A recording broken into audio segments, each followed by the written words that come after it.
di dalam Al-Quran surah Al-Baqarah ayat 168. Allah subhanahu wa ta'ala berfirman, ya ayyuhan nas, wahai sekalian manusia, kulu mimma fil ardi halalan tayyiba, makanlah oleh kalian makanan yang di atas permukaan bumi ini yang halal lagi baik. Wala tattabi'u khutuwatis syaitan, dan janganlah kalian mengikuti langkah-langkah syaitan. Innahu lakum aduwwum mubin, sesungguhnya syaitan itu musuh yang nyata bagi kalian. Jamaah dimuliakan oleh Allah subhanahu wa ta'ala, kalau kita lihat secara bahasa, ayat ini Allah awali dengan ya'un nida, panggilan, dan yang dipanggil dalam ayat ini sifatnya adalah umum, an-nas, kepada seluruh manusia, tidak khusus, tidak hanya orang-orang beriman, tidak hanya mereka-mereka yang telah menyatakan Islam, tapi ayat ini Allah panggil seluruh hambanya. Setiap manusia yang telah Allah ciptakan, Allah ingin ingatkan, ya ayyuhan nas, wahai seluruh manusia, kata Allah. Kemudian Allah katakan dengan sighatul amar, kulu mimma fil ardi halalan tayyiba.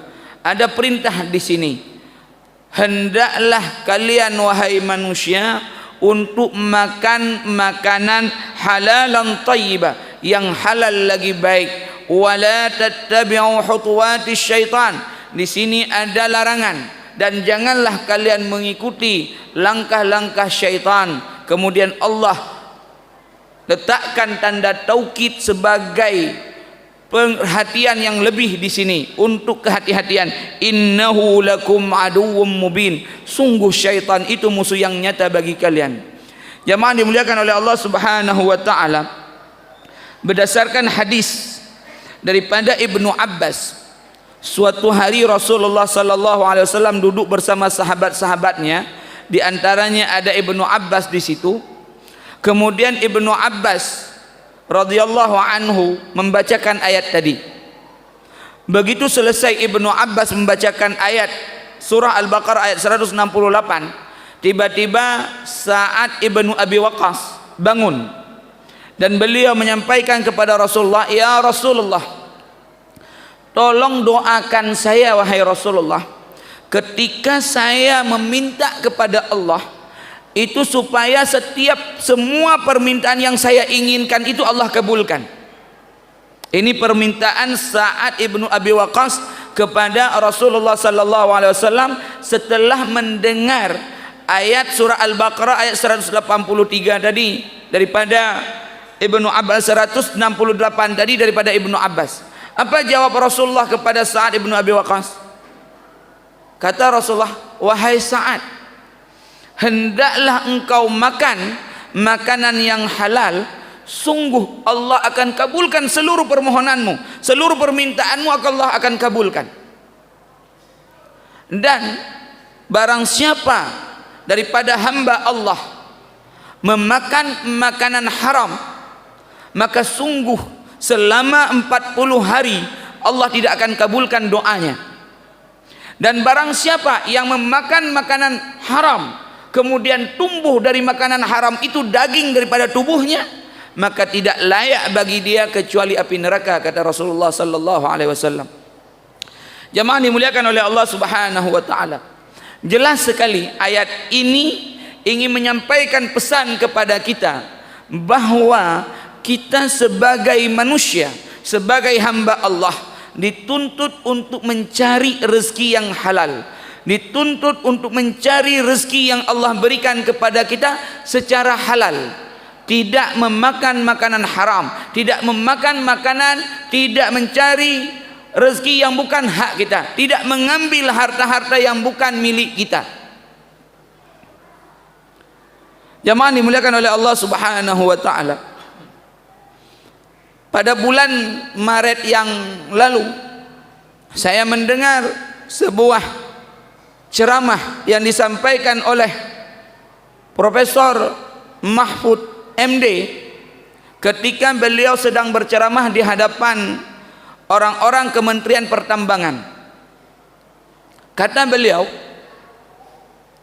bahwa seandainya di Kementerian Pertambangan ini tidak terjadi kecolongan, tidak adanya korupsi, kata beliau berdasarkan data pada tahun 2013 yang disampaikan oleh Pak Abraham Samad, sungguh rakyat Indonesia saat ini, kata beliau, itu per kepalanya bisa digaji oleh negara 20 juta per kepala per bulan, seandainya di Kementerian Pertambangan tidak terjadi kecolongan, tidak ada korupsi. Ini saya tidak ada data, karena yang menyampaikan menteri, tentu beliau ada data yang akurat. Dan Pak Abraham Samad juga ketika menyampaikan data ini, beliau sebagai ketua KPK pada saat itu, tentu mereka data lebih akurat. Saya hanya mendengar ceramah mereka. Kemudian pada bulan 5 yang lalu, Pak Mahfud MD juga berceramah di hadapan menteri-menteri dan kementerian yang lain. Beliau mengatakan, sungguh Indonesia saat ini dalam kondisi darurat. Korupsi terjadi di mana-mana.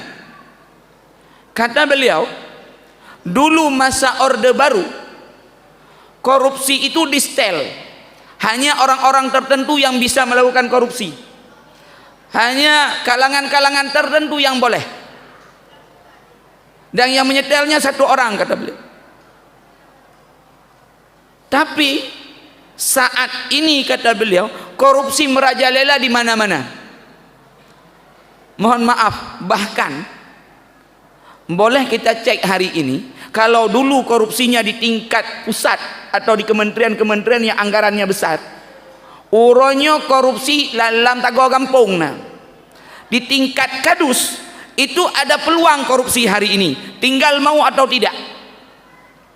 Ketika dana desa turun, itu semuanya punya peluang hari ini korupsi, mulai dari tingkat kementerian sampai tingkat kadus punya peluang.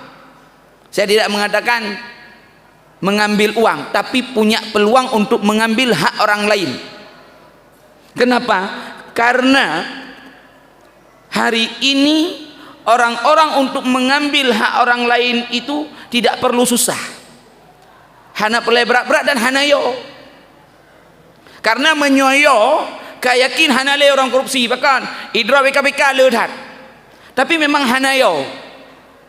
Tidak ada rasa gundah, tidak ada rasa takut, dan tidak ada merasa tercela ketika mengambil hak orang lain. Pulang ketika pergi laporan, dulu kemah berayudah. Menyoba pergi laporan peng ti miliar hana trip.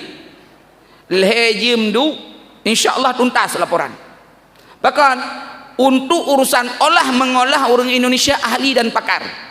Kan hanya di Indonesia. Dia uluan nanggro menyonam temem pembi but olah mengolah orang Indonesia nya pakar.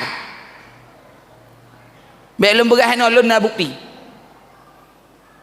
Memang ahli untuk bab olah mengolah. Kalau berbicara bab olah, orang kita hari ini luar biasa. Hana payah ya berangkat ya mitanya je.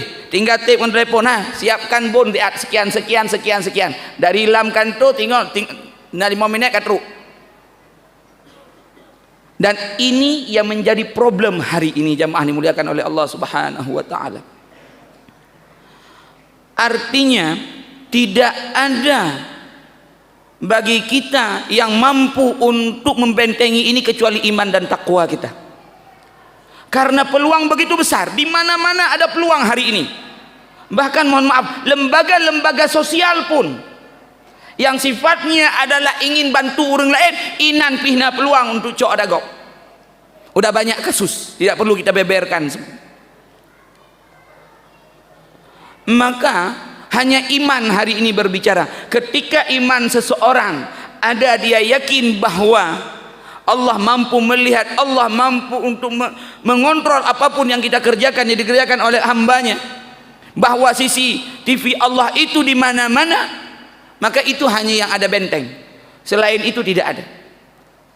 Maka khatib mengajak diri khatib dan jamaah sekalian, mari kita perbaiki iman kita selalu, mari kita jaga ini selalu, karena kita memang zuyyina linnasi hubbus syahawati minan nisa'i wal banina wal qanatiril muqantarah, bahwa memang kita memang muncul fitnah dan itu akan minta sendiri itu. Orang lemah apa yang cika hijau mata adanya. Innal insana li rabbih lakanun, sungguh manusia sangat ingkar kepada Khaliknya. Wa innahu li hubbil khairi la syadid, karena cinta manusia kepada harta benda sungguh berlebihan. Maka ini semuanya sudah jelas Allah katakan. Kalau tidak hati-hati, kita tidak punya iman, kita tidak yakin akan CCTV-nya Allah Subhanahu wa taala, maka sangat mudah terjerumus untuk mengambil hak-hak orang lain. Dan efeknya yang luar biasa jamaah dimuliakan oleh Allah Subhanahu wa taala. Para ilmuwan mereka pernah melakukan penelitian terhadap orang-orang yang mengambil hak-hak orang lain. Kata para ilmuwan, orang-orang yang mengambil hak orang lain ini diibaratkan seperti binatang buas. Lagi rimung langle. Rimung atau singa itu tidak pernah tahu dia bahwa apa yang dia terkam, apa diambil itu boleh atau tidak, hanya mau tahu. Selama dia bisa dia ambil dan dia makan, maka apapun akan dia terkam. Tidak mau tahu bahwa misalnya dia terkam kambing, kambing itu punya anak yang masih kecil, tidak mau tahu. Tidak mau tahu ada kerbau yang di sampingnya mungkin masih anaknya bayi atau apa, tidak mau tahu. Sifatnya buas seperti binatang buas. Maka urun cok atau gap persis sebagai binatang buas benar. Hana mau tahu nyan ada anak yatim, nyan ada orang miskin, hana mau tahu. Selama na ilmu cangkoi krut pupuyana krut ju. Tidak pernah mengingat, oh ini kalau saya ambil ini akan sengsara anak yatim, kalau saya ambil ini hak-hak fakir miskin akan berkurang, kalau saya ambil ini ada kerugian yang ditimbulkan oleh ini. Hana mau tahu. Maka karena memang buas karakternya. Tip kata cok cika buas tanya. Muncul sendiri karakter itu. Maka jamaah dimuliakan oleh Allah Subhanahu wa taala, berhati-hatilah. Dan hari ini juga ketika kebanyakan kita mengambil hak-hak orang lain, bukan hanya pada orang yang mengambil, tapi ke keluarga pun akan kena. Nah laporan lawitnya batikula guru-guru pakan anak mit orangnya karakter luar biasa, kita kontrol. Bahkan kadang-kadang ci urun ci kero hai anak lun tak lum depan lawitnya. Maka kadang-kadang kita perlu ini cek. Jangan-jangan apa yang kita cari rezeki itu kemudian kita berikan untuk keluarga, itu ada rezeki-rezeki tidak halal yang haram kita ambil punya orang lain, sehingga berefek kepada diri kita, berefek kepada keluarga, kepada anak kita. Hai lengole. Luar biasa parah hari ini tingkat kenakalan remaja. Ini tidak lepas dari makanan yang dikonsumsi, karena makanan yang kita makan mempengaruhi terhadap karakter seseorang, sehingga kalau kebanyakan kita dan sering memakan makanan haram, maka kita akan buas seperti binatang buas. Mudah-mudahan jamaah dimuliakan oleh Allah Subhanahu wa taala, kita dalam kehidupan ini selalu bertaubat kepada Allah Subhanahu wa taala dan terus berusaha untuk mencari rezeki halal dan baik. Mudah-mudahan kita ini menjadi orang-orang yang taat dan patuh. Kemudian tentunya ketika rezeki yang kita dapatkan dengan baik dan halal, maka apapun yang kita minta sebagaimana hadis tadi, Allah akan kabulkan permohonan-permohonan kita. Dan tentunya kita mau hidup kehidupan tentram, aman, damai dan sejahtera di atas dunia ini, dan kita kembali kepada Allah Subhanahu wa taala dengan husnul khatimah. Ini tentu harapan kita semuanya, tapi ini semuanya bisa dilaksanakan ketika seseorang mampu menjaga imannya dan ketakwaannya kepada Allah Subhanahu wa taala, dan terus berusaha untuk menjaga, mencari rezeki yang halal dan baik. Dan mudah-mudahan ini semuanya bisa kita jalankan, dan selalu kita berdoa kepada Allah Subhanahu wa taala, Allah tetapkan kita di dalam kebaikan dan kesalehan-kesalehan. Mudah-mudahan nasihat agama Allah ini bermanfaat bagi khatib sendiri dan bagi jamaah sekalian. Barakallahu li wa lakum fil Qur'anil azim, wa nafa'ani wa iyyakum bima fihi minal ayati wa zikril hakim, wa taqabbala minni wa minkum tilawatahu innahu huwas samiul alim.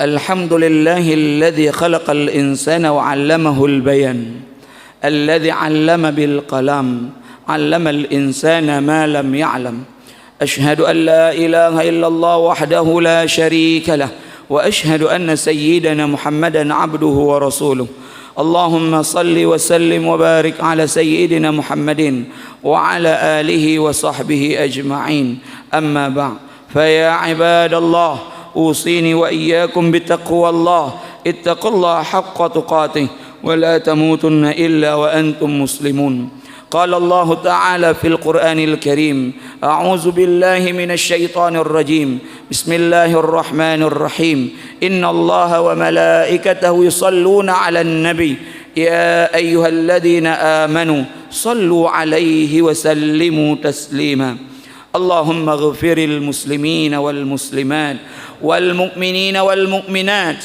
الأحياء منهم والأموات وارفع لهم أعلى الدرجات يا قاضي الحاجات اللهم إنا نسألك رضاك والجنة ونعوذ بك من سخاتك والنار اللهم إنا نسألك سلامة في الدين وعافية في الجسد وزيادة في العلم وبركة في الرزق وتوبة قبل الموت ورحمة عند الموت ومغفرة بعد الموت اللهم هون علينا في سكرات الموت والنجاة من النار والعفو عند الحساب ربنا آتنا في الدنيا حسنة وفي الآخرة حسنة وقنا عذاب النار أقيم الصلاة